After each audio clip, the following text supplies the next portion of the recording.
What have you done? Qu'est-ce qui s'est passé? Qu'est-ce qui s'est passé? J'aimerais qu'on m'explique ce qui s'est passé.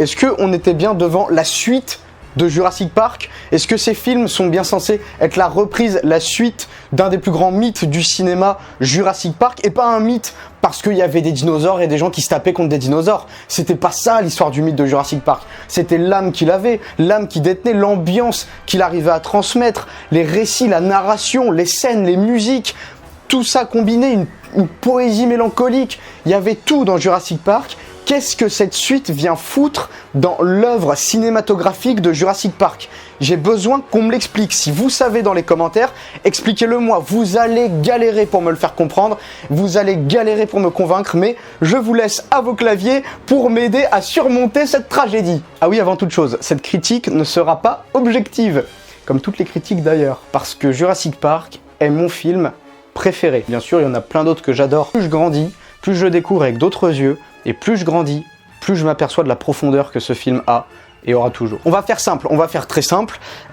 Si tu es une personne sans âme, sans charisme, mais qui adore voir des dinosaures manger des gens et se taper dessus, tu vas adorer ce film. Maintenant, si jamais par mégarde, tu as ramassé une âme dans la rue et tu te l'as incorporée à toi-même, ce film est tout simplement une injure au 7e art. C'est une injure d'autant plus parce qu'il se prénomme, enfin c'est Jurassic World, mais se prénomme comme étant la suite de Jurassic Park, l'un des piliers du cinéma. Donc oui, si tu es ce genre de personne qui ne va voir Jurassic Park juste pour voir des dinosaures se fighter entre eux ou attaquer des gens, là, dans ce cas-là, tu vas te régaler, parce que le film, au niveau de l'action et du spectacle, tu as tout. Tu vas te régaler si tu es ce genre de personne. Maintenant, si tu es quelqu'un d'un tant soit peu intéressant, ce film est une honte à Jurassic Park. J'avais pas été aussi virulent pour le premier Jurassic World, même dans ma très vieille critique maintenant, j'avais plutôt apprécié même Jurassic World, j'avais même beaucoup aimé, et j'avoue que j'aime beaucoup encore, même si, au même titre que celui-là finalement, c'est un blockbuster bas étage. Seulement, il avait la noblesse finalement de rendre hommage à Jurassic Park durant tout le film, et je n'ai pas senti finalement d'injure envers Jurassic Park. Au contraire, on voyait quelque chose d'intéressant, on voyait le parc enfin fonctionnel avec des visiteurs, avec des attractions, voir comment se serait déroulé Jurassic Park si ça s'était bien passé. Et puis l'histoire était intéressante à suivre, le cadre était cool, les dinosaures n'étaient pas injurieux, on avait de superbes hommages aux stars dinosauriennes de Jurassic Park. Donc ce film, bien qu'il soit à des milliards d'années-lumière de Jurassic Park, ce film était quand même intéressant, un peu, et était même plutôt un hommage, donc je le répète, mais j'avais bien aimé Jurassic World 1.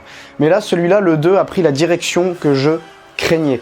Je me suis dit, après le 1, je vois pas comment ils vont pouvoir faire un 2 original sans complètement se perdre dans le scénario, et ils se sont complètement perdus dans le scénario. Je vais vous donner une illustration simple. Les 3/4 du film se passent dans un manoir.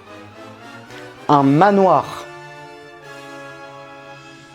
Un manoir pour des dinosaures, des créatures gigantesques ou pour d'autres plus petites qui sont visuellement impressionnantes à voir, des créatures devant lesquelles on a aussi le droit de s'émerveiller parce que c'est pas une invention à la Alien, c'est des créatures qui ont foulé notre Terre il y a 66 millions d'années, et tu fous tout ça dans un fourre-tout, un manoir, le manoir de Spencer de Resident Evil. C'est exactement la même chose, sauf que pour des zombies et une histoire horrifique, c'était cohérent.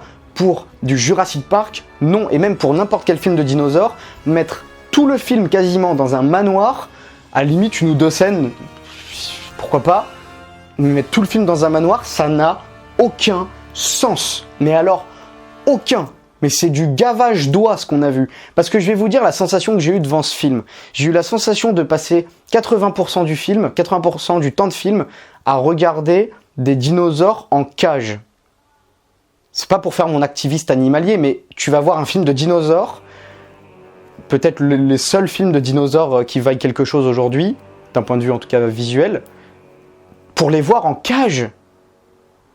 Putain, mais la plus grosse scène d'action du tyrannosaure, c'est dans une cage. Il peut à peine bouger, dans une cage. D'ailleurs, avec ce problème de manoir, ils se sont vite vus confrontés aux soucis que ce lieu imposait.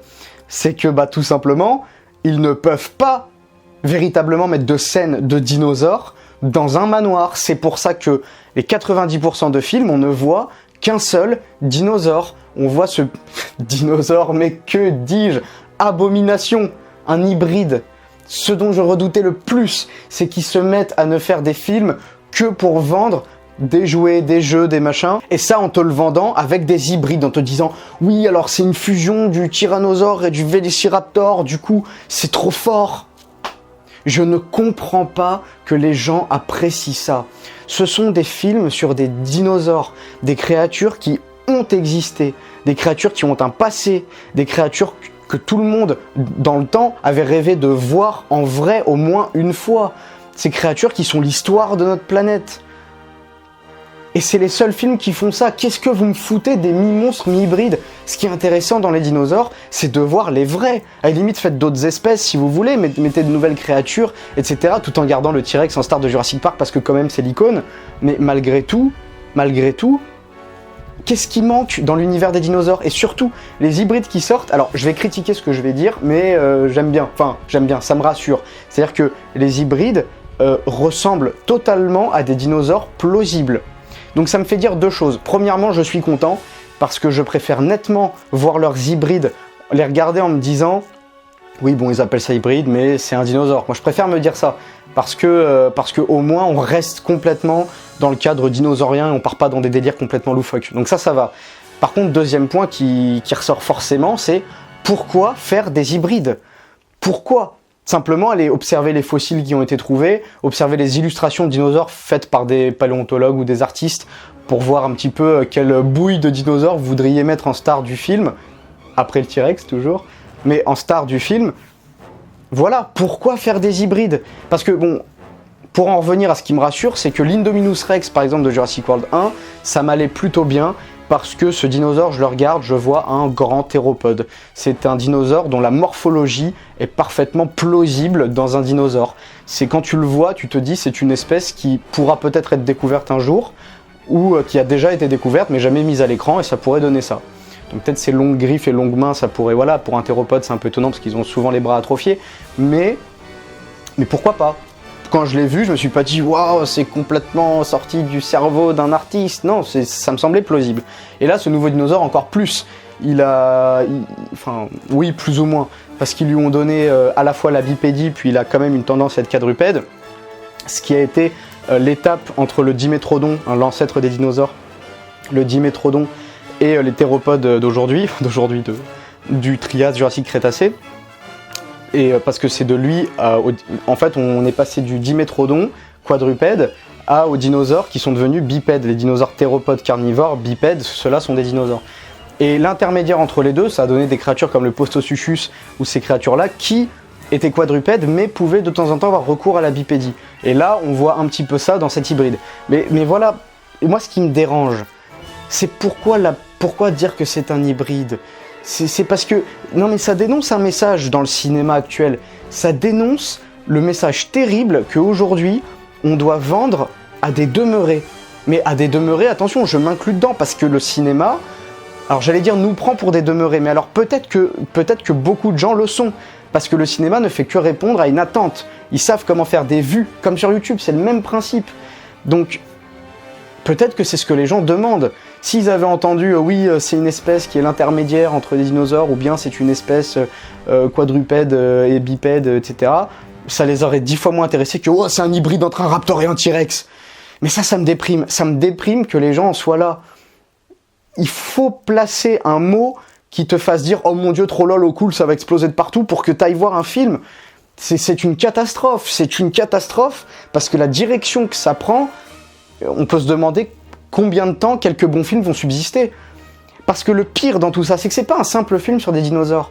C'est un Jurassic Park. Enfin, c'est la suite, ça se passe dans la même timeline, ça se passe dans le même univers que Jurassic Park, et c'est officiellement la suite de Jurassic Park. Les références à Jurassic Park sont nombreuses, donc ils reprennent ce chef-d'œuvre pour en faire ça. C'est très long là ce que je suis en train de raconter, mais il faut que ça sorte. Je vais vous donner un autre exemple de en quoi ce film me choque, et c'est à ce moment-là que j'ai compris que j'allais avoir un énorme problème avec ce film. Le premier point, c'est le logo. Le logo Jurassic World, quand il apparaît à l'écran, il est totalement différent de la manière dont il faisait apparaître le logo avant dans les anciens films, etc. Mais là où la différence me choque, c'est que tu vois tout de suite le ton que ça va prendre.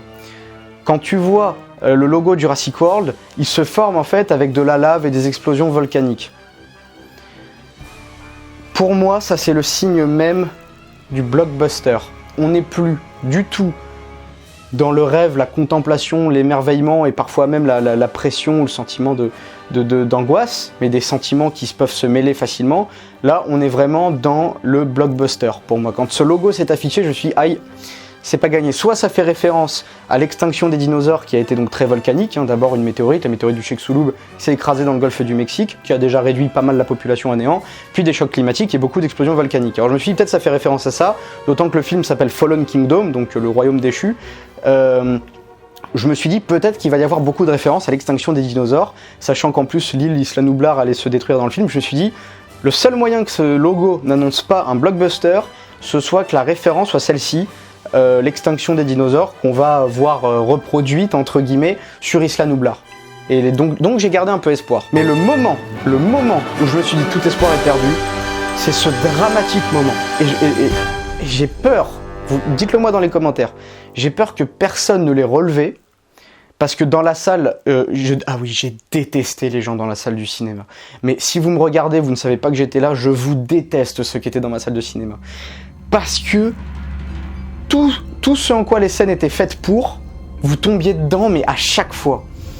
Bon, je me perds beaucoup dans ce que je dis, mais ce que je voulais dire à la base, c'est que cette scène qui est dramatique, c'est la scène où on voit le brachiosaure. Alors je suis pas sûr que ce soit un brachiosaure, parce que dans ce cas-là, je pense qu'il s'est fait péter les genoux par des mecs du quartier, parce qu'il a clairement diminué de taille par rapport à la première scène de Jurassic Park 1. Je rappelle même qu'en réalité, les sauropodes, donc les créatures à long cou, vu qu'ils veulent du spectacle, il y en a des beaucoup plus grandes que ce qu'on a vu là. L'Argentinosaurus, il atteignait les 50 mètres. 50 mètres. Là, c'était pas 50 mètres, je peux vous le dire. Enfin bon, le vrai drame de la scène, c'est celle-ci.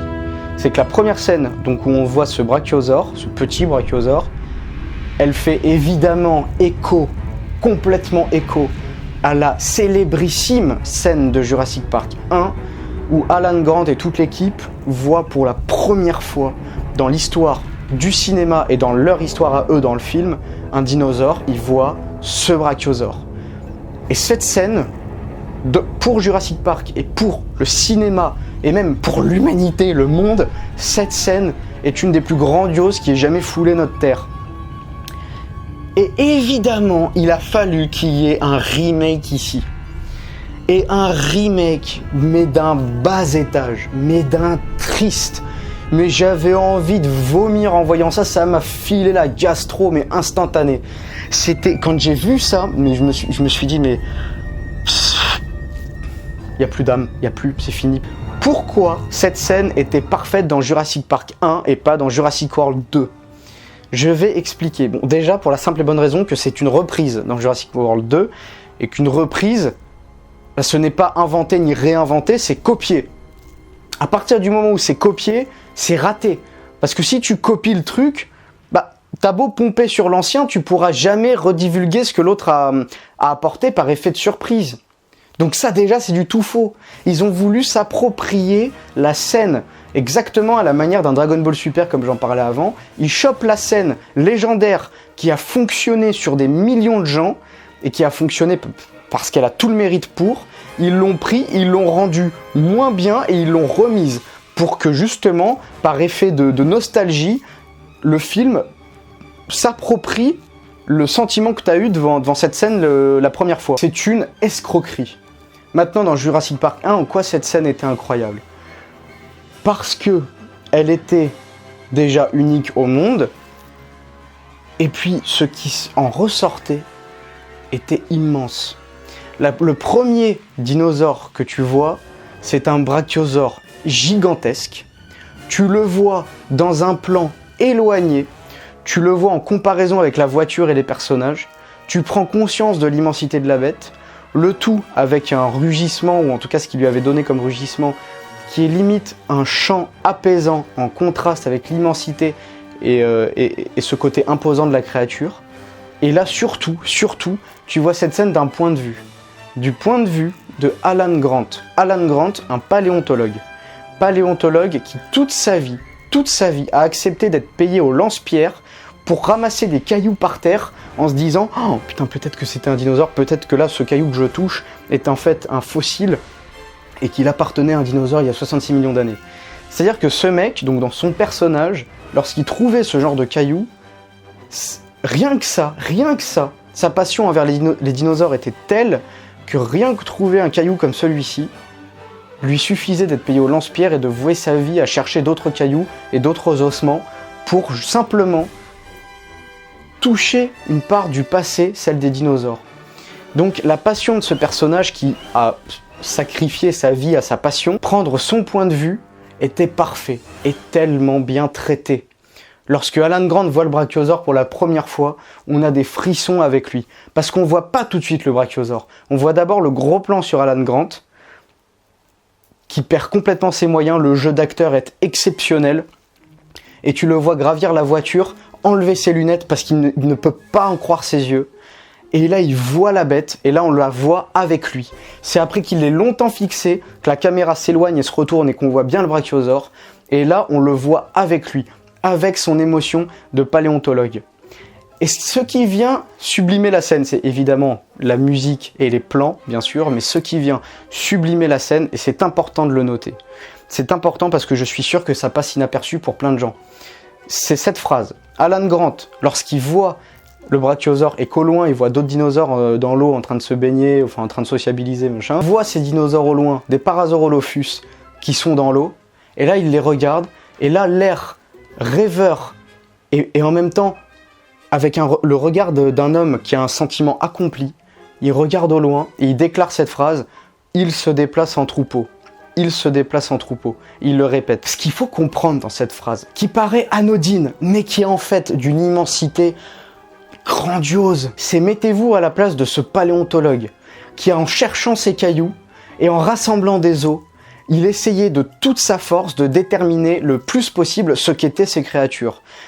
Leur physique, mais aussi leurs comportements sociaux, leur comportement en général et leur vie. Et là, devant ses yeux, il voit ces théories, mais devant ses yeux. Ce n'est plus une théorie, ce n'est plus en fouillant un os et en regardant la position sur le sol. Là, il voit devant lui, il se déplace en troupeau. Il se déplace en troupeau. La théorie qu'il avait émise, et lui il est paléontologue, pendant très longtemps que oui, ces créatures-là, probablement ces dinosaures-là, se déplaçaient en troupeau, étaient sociables, etc. Là il regarde et il affirme la phrase, il se déplace en troupeau. C'était donc vrai. C'est le cas. C'est incroyable. Le mec est là, il y a cru toute sa vie, mais cette fois il le voit. Il se déplace bel et bien en troupeau. Je me suis éternisé sur cette explication, mais parce que il faut comprendre la puissance d'une scène comme celle-ci. La puissance et l'âme d'un personnage pareil qui voit tous ses accomplissements, toute sa vie se résoudre ou s'accomplir en un fragment de seconde sous ses yeux, alors qu'il ne pensait même pas qu'un jour ce serait envisageable. C'est ça qui est incroyable.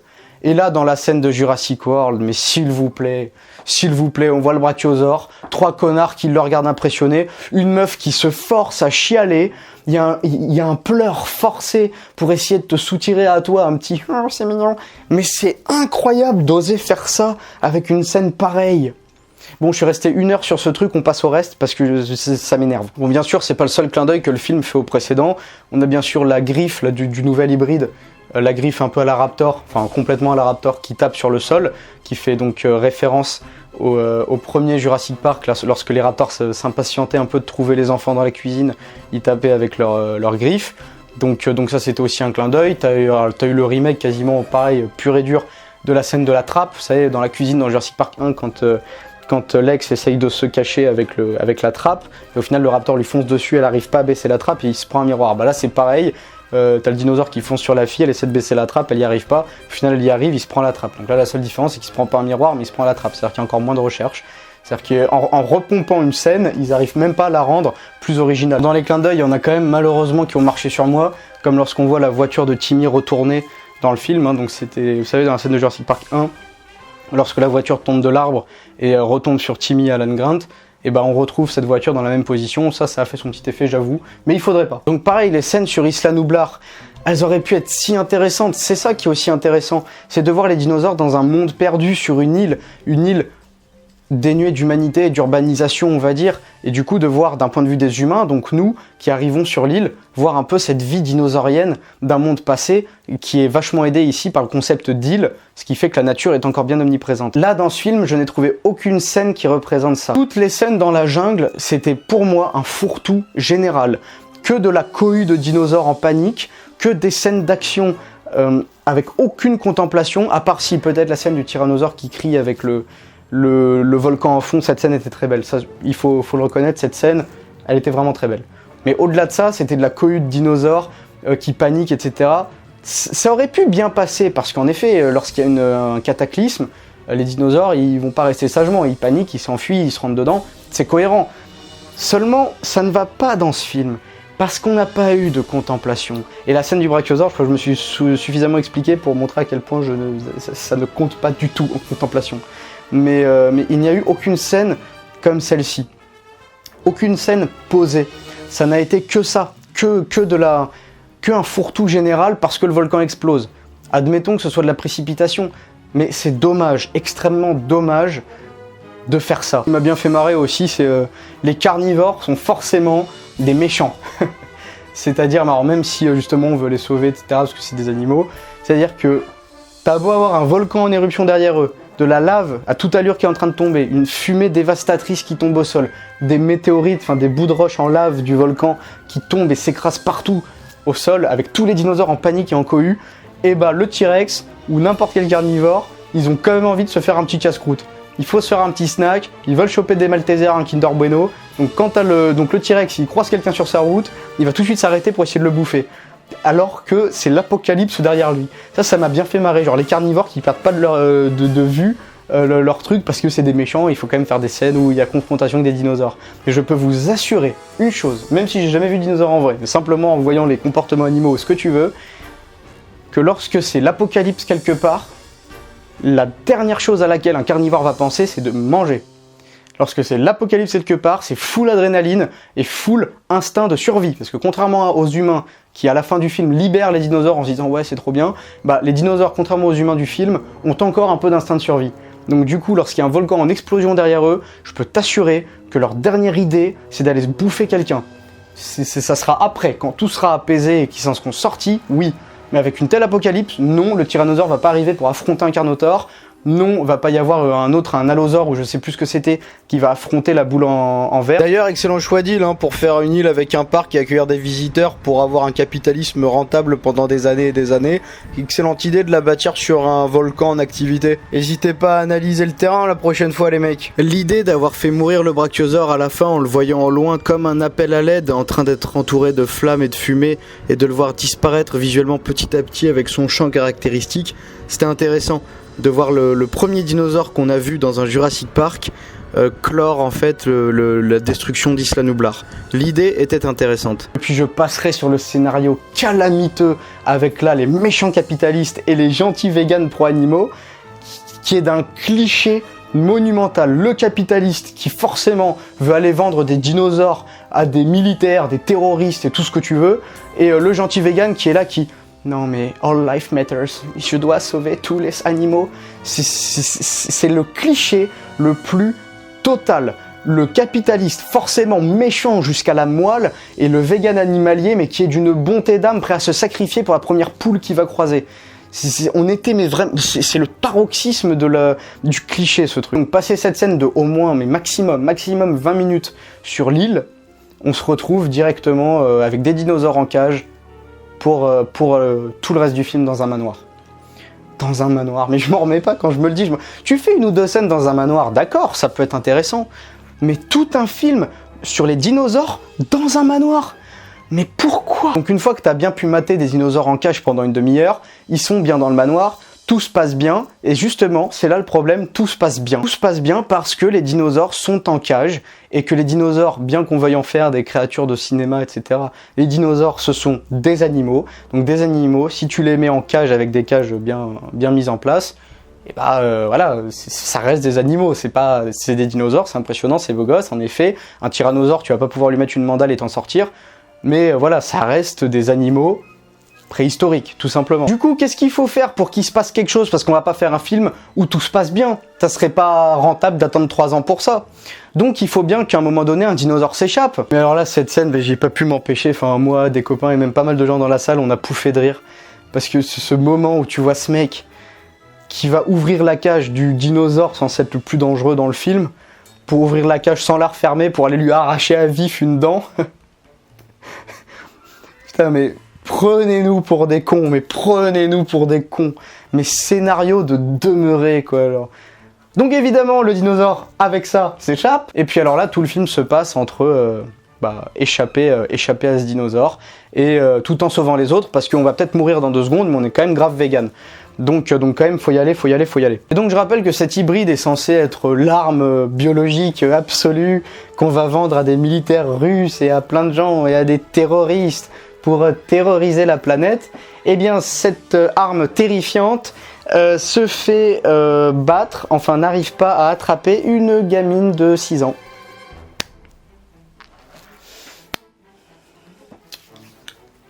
Va falloir leur bosser le concept avant d'aller affronter les nazis. J'insiste encore, mais je comprendrai jamais ce délire d'hybride qu'ils ont dans les films maintenant. Je comprendrai jamais. L'intérêt principal de Jurassic Park à la base, c'est de nous montrer à quoi auraient pu ressembler ces créatures qui étaient sur notre Terre il y a 66 millions d'années.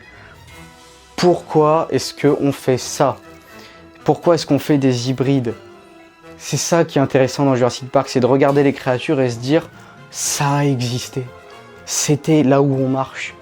Enfin, des hybrides, mais putain. Puis il y a vachement cette idée de contrôle des dinosaures dans ce film qui me plaît pas énormément. Par exemple, quand avec la scène avec le pachycéphalosaure, vous savez, le pachycéphalosaure, c'est celui qui a une bosse sur la tête et qui charge. Et il y en a un jeune, un juvénile qui les aide à s'échapper aux héros parce que le mec il siffle, du coup il attaque, etc. Bon, et le raptor apprivoisé, la Blue comme il l'appelle, ça m'éclate parce que je vais vous dire pourquoi ça me fend le cœur, ça me détruit l'âme de l'intérieur. C'est que même quand j'étais au cinéma, quand j'étais allé le voir au cinéma, t'avais cette fameuse scène avec Blue petit, là qui est un tout petit lézard et qui fait des petits trucs marrants, etc. En voyant cette scène, dans ma tête, je me suis dit, ça va arriver, c'est arrivé. C'est que face à la scène de ce petit bébé raptor, j'ai eu 50% de la salle qui a lâché son « Oh ».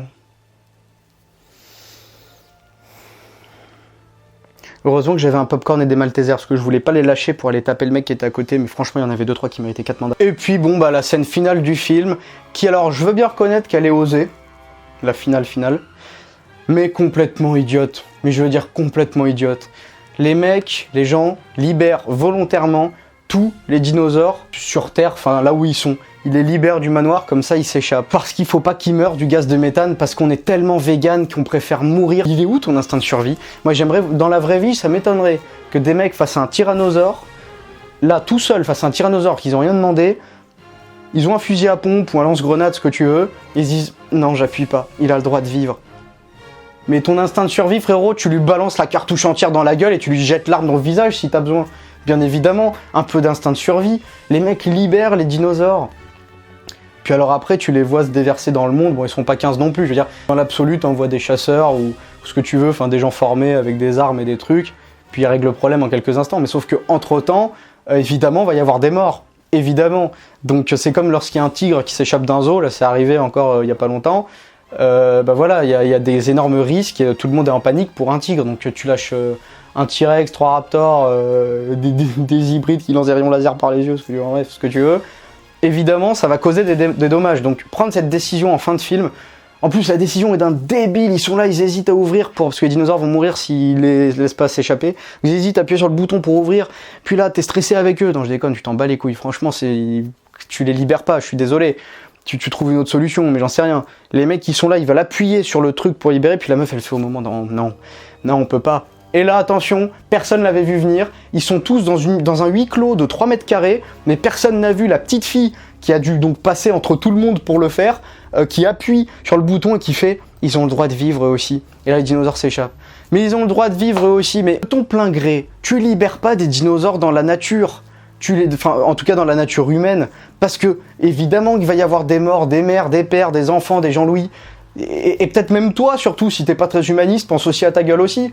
Quand tu vas sortir tranquille sur ton scooter pour rentrer chez toi en partant du manoir, si tu percutes le genou d'un T-Rex, t'es pas bien. Je dois quand même avouer que c'était osé, j'ai trouvé ça osé, de finir le film sur les dinosaures font maintenant partie de notre monde. C'est-à-dire, donc on voit cette scène assez iconique, et j'avoue qu'elle est impressionnante. On voit le mosasaure dans une énorme vague, le mosasaure donc dans le film qui fait 80 mètres, il était plus petit que ça selon les fossiles retrouvés, ça se trouve il y a une espèce qui faisait cette taille-là.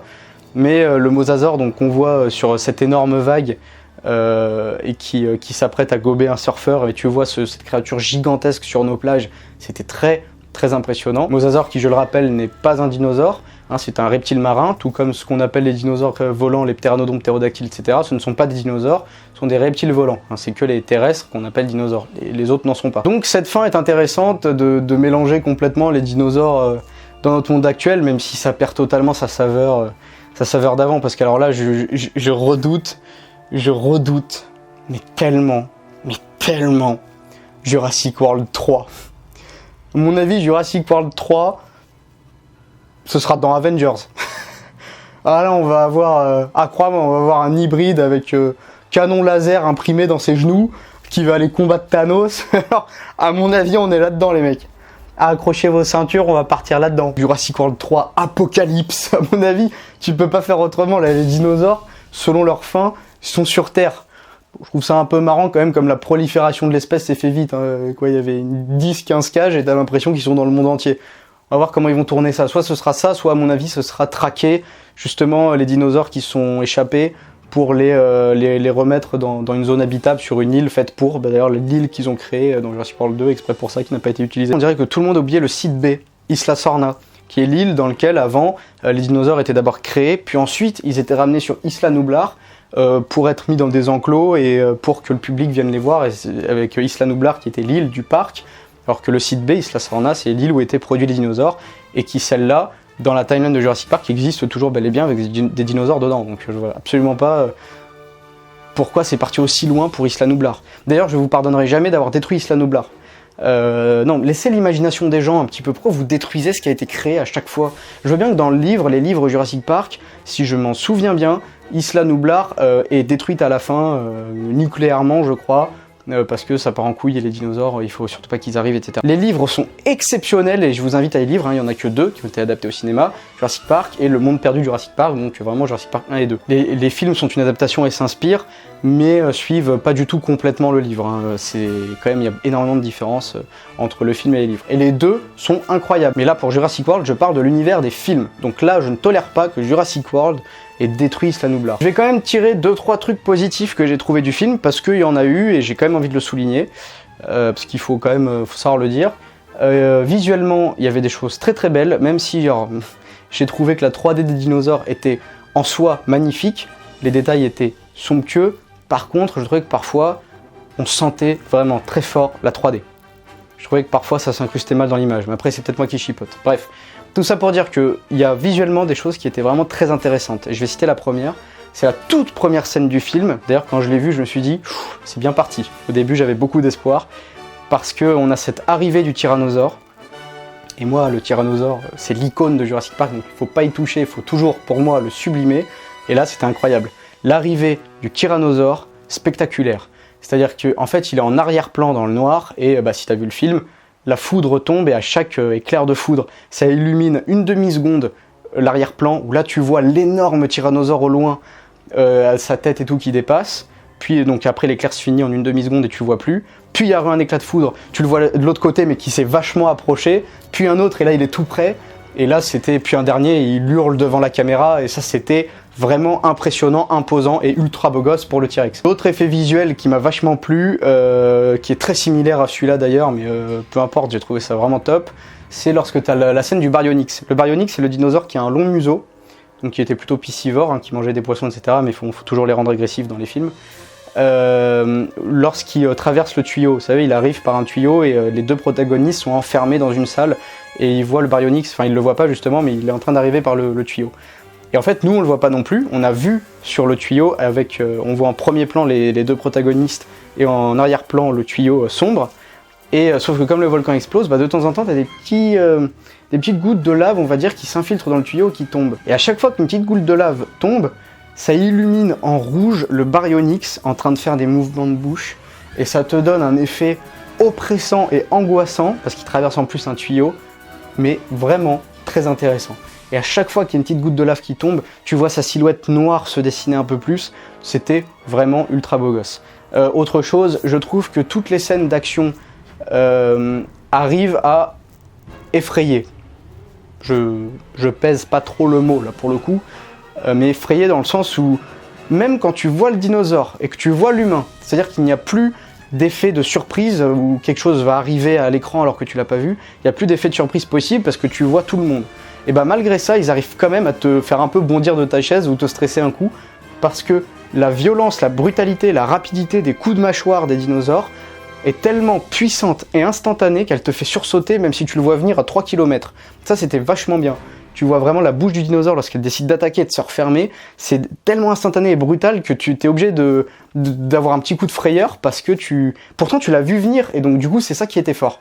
C'était de surprendre sans surprendre quoi. Enfin, non, c'était bien foutu. Ah, les chœurs épiques en termes de musique, moi je les ai trouvés plutôt impressionnants pour la plupart. Une autre scène que j'ai bien appréciée, c'est ce fameux plan séquence sous l'eau.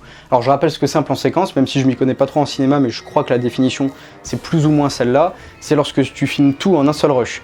C'est-à-dire tu filmes une scène en un seul coup et ce que tu as filmé avec ta caméra, c'est ce qui sera dans le film. Enfin, ce que je veux dire par là, c'est qu'il n'y a pas de coupe, il n'y a pas de coupure. Il n'y a pas de scène que tu rajoutes après, non, c'est une seule scène filmée en une fois. Après, tu rajoutes le numérique et tout, mais la scène est en une fois. Et le fait que ce soit sous l'eau et du point de vue de la boule de verre, c'est-à-dire que la caméra est avec les protagonistes dans la boule de verre qui se fait envahir d'eau et qui continue à chuter dans le fond de l'océan avec eux, avec la boule qui est en train de se remplir d'eau, ils ont plus de temps, plus d'air, etc. Toi, tu es avec eux en plan séquence, il n'y a aucune coupure, mais moi, je me suis dit, après, je n'y connais rien en cinéma, enfin en technique, donc je me suis dit, mais comment ils ont pu tourner ça là. Il y a sûrement plein de trucs plus logique que je n'imagine pas, mais en tout cas, voilà, parce qu'ils sont là, la boule se remplit, t'as Chris Pratt qui plonge, parce qu'il n'est pas dans la boule, qui plonge pour les sauver, il tire dedans pour la briser, sauf qu'il y a un truc qui tombe et il perd l'arme, du coup il a fait que 2 trous, ça casse pas la boule et l'eau s'infiltre encore plus vite. Alors il essaye d'ouvrir, mais là il a plus d'air, faut qu'il remonte alors que la boule s'est enfoncée dans l'eau, du coup c'est encore plus long pour lui de remonter, donc tu le vois remonter lentement, donc tes protagonistes ont à peine le nez qui sort qui a un peu d'air. Et là, vite, la boule se remplit, ils ont plus du tout d'air, et c'est long, et c'est en plan séquence, du coup, tu les vois galérer et tout, tu te dis, mais faites une coupure, même moi, je voulais qu'ils fassent une coupure de caméra, que je me dise que les acteurs, ils ont respiré quelque part, je me suis dit, putain, mais comment ils vont faire? Et là, t'as Chris Pratt qui redescend lentement, qui sort un couteau, qui essaye d'ouvrir, et c'est long, mais c'est bien foutu, parce que c'était angoissant comme moment, même si tu sais très bien qui va mourir, qui va pas mourir, c'était quand même angoissant. Les personnages secondaires étaient pour moi sans aucun intérêt. Mais alors, ils avaient leur rôle tout donné. L'autre, la meuf un petit peu cynique, qui se prend pour une paléontologue, alors que tu sens très bien que jamais de sa vie, on lui avait expliqué ce que c'était un dinosaure, elle croit encore que c'est une poule ou que ça ressemble à un lézard. Et l'autre mec, qui est là uniquement pour être le fameux personnage qu'il y a maintenant dans tous les films, qui fait les blagues pour te sortir du film. Et aucune finesse dans cet humour. C'est de l'humour qui peut être drôle, mais qui n'a rien à faire dans ce film-là. Dans les Jurassic Park, les scènes d'humour, elles étaient juste bien placées, très discrètes. Ce que je veux dire par là, c'est que c'était pas surabondé, ça collait au film. Là, c'est juste vraiment, c'est voilà, le personnage qui a tout le temps peur, etc. Voilà, Scooby-Doo. Tu vois, vraiment, c'est... Enfin bref, pour conclure, ce film est une injure à la saga Jurassic Park, et surtout au premier, qui est la vraie légende. Parce que oui, si tu aimes l'action et uniquement voir des beaux effets visuels et rien d'autre, oui, Jurassic World est un film cool, là où Jurassic Park est un film légendaire. Je n'accepterai jamais qu'on ternisse aussi facilement et comme ça l'image des œuvres légendaires juste pour faire du putaclic et se faire plus facilement de la thune. Faites d'autres films, d'autres univers, si c'est ça que vous voulez. Si vous voulez faire ce genre de film, ne tâchez pas le film de Jurassic Park. Faites un film sur les dinosaures, donnez un tout autre titre, ne prenez pas du tout l'histoire de Jurassic Park et refaites votre œuvre. Refaites-la, si vous voulez faire du bas étage ou n'importe quoi, vous faites un autre film. Et vous ne reprenez pas le même titre ou la même suite juste pour faire du putaclic. Et aujourd'hui, ça va être de plus en plus difficile parce qu'aujourd'hui, c'est ça qui se passe. C'est qu'aujourd'hui, on est dans l'ère des remakes et des suites. Parce qu'on est dans l'ère d'Internet et que c'est ça qui fait le buzz. Ce qui fait le buzz, c'est les choses qui ont déjà marché que tu remets en premier plan. C'est dramatique. Je vous laisse donc sur cette petite note d'espoir. Mettez-moi bien en commentaire ce que vous avez pensé du film ou de la critique, avec vos arguments. Je lirai tous les commentaires et probablement j'y répondrai à chaque fois. Donc ce sera pour moi un véritable plaisir. Et puis en attendant, je vous dis à la prochaine pour une prochaine vidéo.